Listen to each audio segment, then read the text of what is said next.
Good morning, good afternoon, good evening.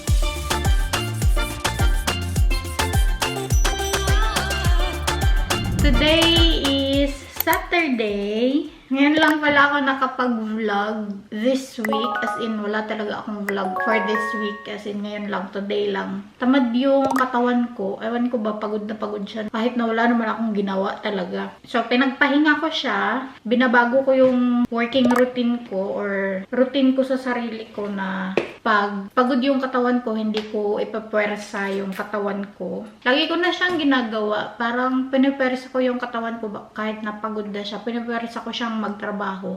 Kaya this time, sabi ko, pag pagod yung katawan ko, kailangan kong sundin yung pakiramdam ko. Dahil hindi na ako bumabata. So, kailangan halagaan talaga siya. Anyway, kahapon pala, small operation yung ginawa sa akin or minor operation. Pero medyo masakit pa siya. Dito yung sobrang laki at lumalaki kong nunal. Nagpa-check up kami sa dermatologist. Pinatingnan namin yung buong katawan namin ni Nico. Kung meron ba kaming mga abnormal na nunal, which is cancerous. Ang purpose sana talaga doon is si Nico talaga dahil siya yung prone sa skin cancer. Pero ang ending, ako pala yung meron. So, hindi ko inakala. Tapos sabi ng doktor, kailangan talaga siya na as soon as possible, tanggalin siya kaagad para hindi siya lumala or hindi siya kumalat. So, ayan, tinanggal siya kahapon ng afternoon. Yung operation, hindi naman siya masakit. Yung after na lang nung nawala na ang anesthesia, parang kumikirot siya. Hindi siya komportable. Hindi din ako nakatulog ng maganda dahil pag nakahiga lang ako ng patihaya, hindi ako nakakatulog ng nakatihaya. Dapat nakatagilid ako dito na banda. Pero since hindi ako makatulog ng nakaganito dahil bawal siyang malagyan ng puwersa, magalaw-galaw siya ng konti-konti pero dapat wala siyang puwersa. Medyo masakit pa siya. Sabi ng doktor, mga after 2 days, kailangan ko siya ipa-check up sa house doctor namin. Ipa-check up yung sugat. Tapos palinisan na din. After 12 days, pupunta kami sa clinic, hindi sa house doctor dahil sila yung magtatanggal ng tahi. Nung naoperahan ako, sobrang kinakabahan ako dahil nga hindi ako pinatulog. Syempre, hindi ka naman talaga papatulugin dahil sobrang minor lang talaga niya. As in, pero natatakot kasi ako. Sobra yung kaba ko, tapos nanginginig yung buong katawan ko. Gusto mong umiyak pero pinipigilan mo yung iyak dahil nahihiya ka sa doktor, nahihiya ka sa nurse, yung ganun. Tapos, sobrang bilis lang niya talaga. Wala pa siguro yung 10 minutes. As in, sobrang bilis lang. After ng operation ko, tiningnan ng nurse, meron siya nilagay dito sa kamay ko na maukontrol yung blood pressure, yung sauerstoff, basta yung mga kaloob-looban mo, makikita niya doon sa machine. Tapos doon sabi niya, well, tumataas yung blood pressure mo, siguro dahil kinakabahan ka. Totoo naman talaga, nanginginig yung buong katawan ko talaga. Tapos, okay naman daw yung sauerstoff ko, yung blood pressure ko lang daw yung tumaas. Until now, kaya kabahan pa rin ako, hindi pa rin nawawala. Over na over, diba? Pero, yun talaga yung pakiramdam ko na until now, parang nanginginig pa rin yung buong katawan ko. Basta, uy, siguro dahil wala akong tulog. Ewan ko ba? Anyway, ang dami kong mandaldal.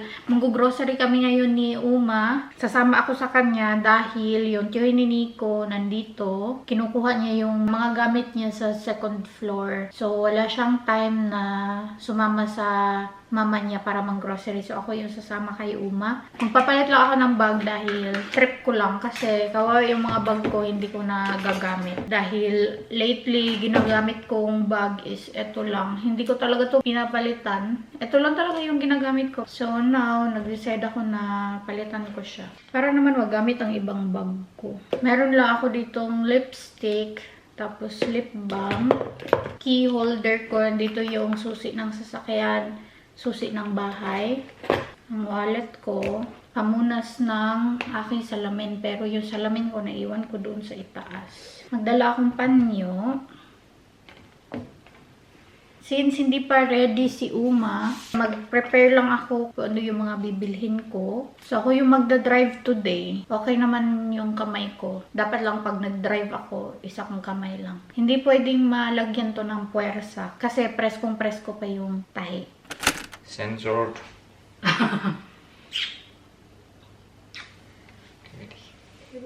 Hello! Time check. It's already 3:20 p.m. Galing kami sa lola ni Nico. Doon na kami nag-lunch.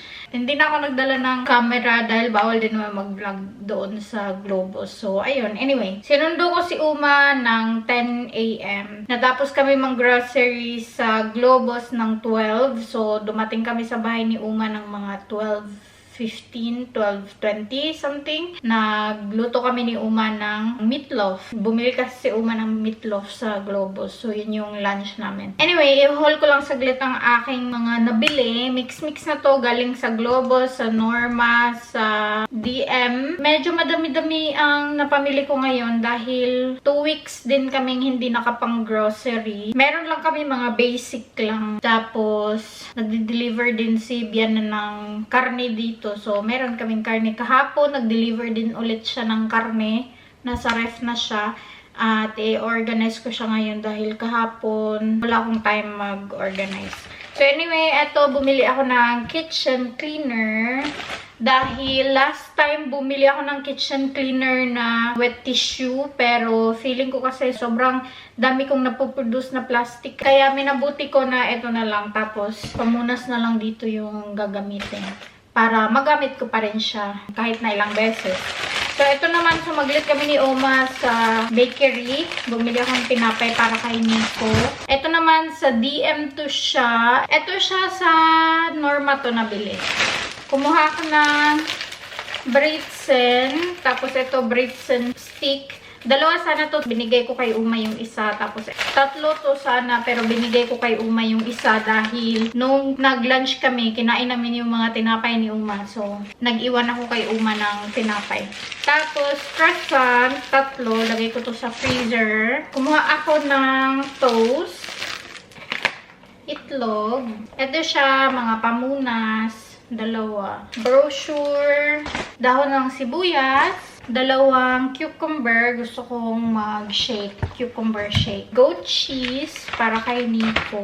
Tuna na may olive oil. Sponge. Anti-calc daw to. Ito naman is dishwasher machine cleaner. Sibuyas. Ang lalaki ng mga sibuyas nila. Ay, wala kasing maliliit. Ang nabayaran ko sa Norma is 37 euro. Ito naman sa DM to siya. Kumuha ako ng marker. Ito yung na-erase lang na marker. Ito naman ay shoe cleaner. We'll see kung gagana to siya. Tapos, binigyan ako ng candy doon sa may DM. Kumuha din ako ng Clash Pula para sa dishwasher machine. Ito naman siya, soya milk. Ginagamit ko to para sa aming lutuan sa kalan. Ito sa Globos to, basil. Kumuha na din ako ng mint.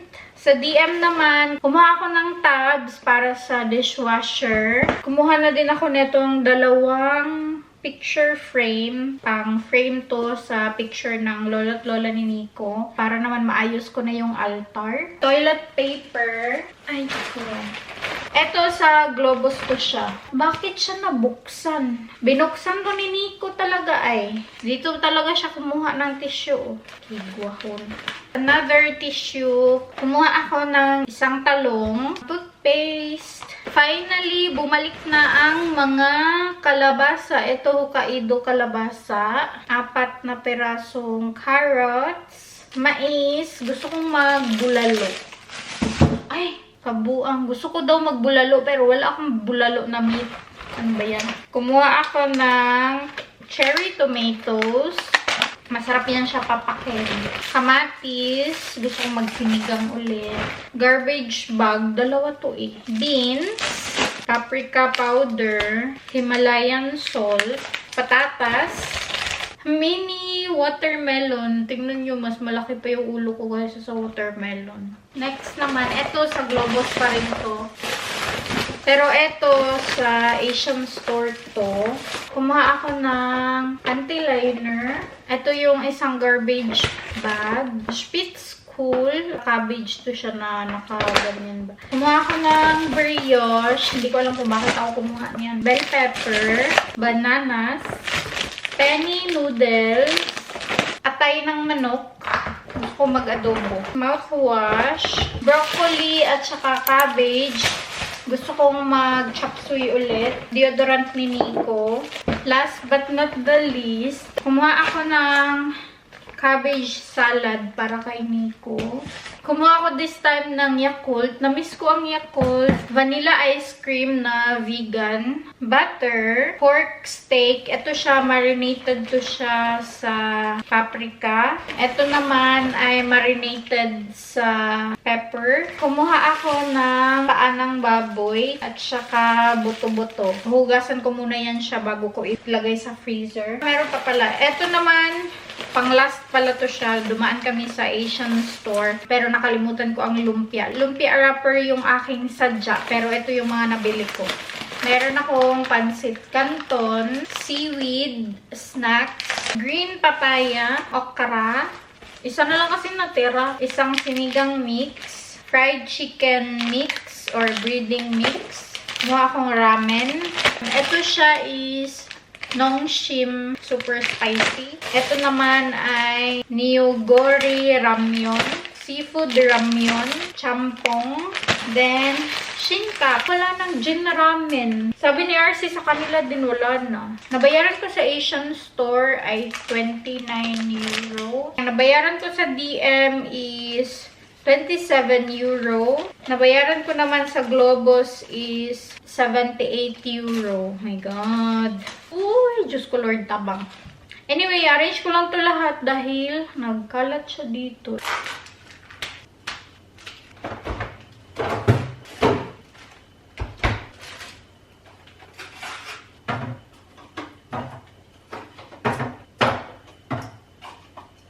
Ala, nakalimutan kong bumili ng gatas. Ni, kagwa. Ito pala yung binigay sa amin ng biyanan ko. Pork steak, bratwurst, at saka mga cold cuts.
Tapos na akong mag-arrange at natapos ko na din yung altar namin. It's already 4:37. Manonood lang kami ni Nico ng series. Hindi na kami magdi-dinner dahil sobrang busog ko pa eh. So, end ko na to vlog. Thank you so much guys for watching. If you enjoyed this video, please like and share if you did. Leave a comment below. Follow me on my social media. And please don't forget to subscribe to my channel. And click the notification bell para ma-notify kayo every time na mag-upload ako ng bagong video. And I will see you guys on my next one. Vielen Dank. Tschüss. Gute Nacht. Auf Wiedersehen.